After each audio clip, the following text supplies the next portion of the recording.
Если вы говорите, если вы утверждаете то, что вы говорите в том, что меня обвиняют, это истина, а не ложь. Если вы выдаете истину за ложь, а ложь за истину, то давайте призовем ваших свидетелей и моих свидетелей, вас самих и меня самого, помолимся, если вы верующие люди, и призываем проклятие Аллаха на тех, кто выдает истину за ложь и ложь за истину. Будь я проклят, если я когда-либо имел отношение к наркотикам и к тому, что мне меняют непонятные люди в голубых мундирах.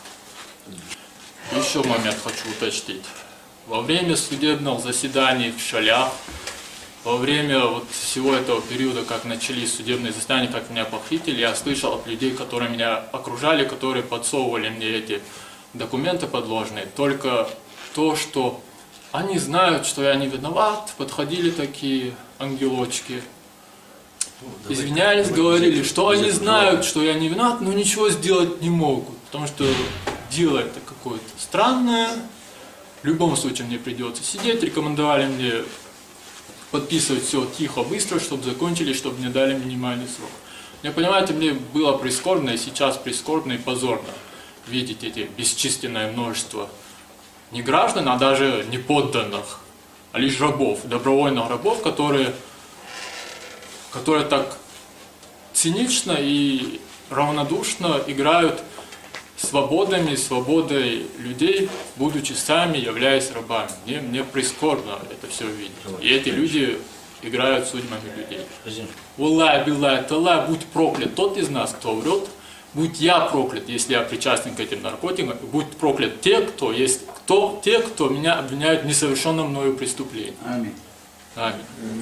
У меня все. Уважаемый суд, я слышал, как вы моего адвоката упрекали в том, что он не называет чьих-либо имен должностных лиц, и упрекнули его адвокатом Заикиным, назвав адвоката Заикина львом, который называл все имена. Я не знаю никаких имен, кто меня заказал.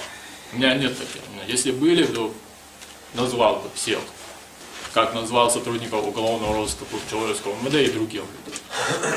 Любое ваше решение, если оно не будет сопряжено с моей реабилитацией полным оправданием, оно будет незаконным. Вы должны своим решением ответить на вопрос, есть ли беспристрастный суд Чеченской Республики, есть ли там законы, работает ли здесь закон. Если да, то я должен быть оправдан, если нет, то дальше буду сидеть. Все.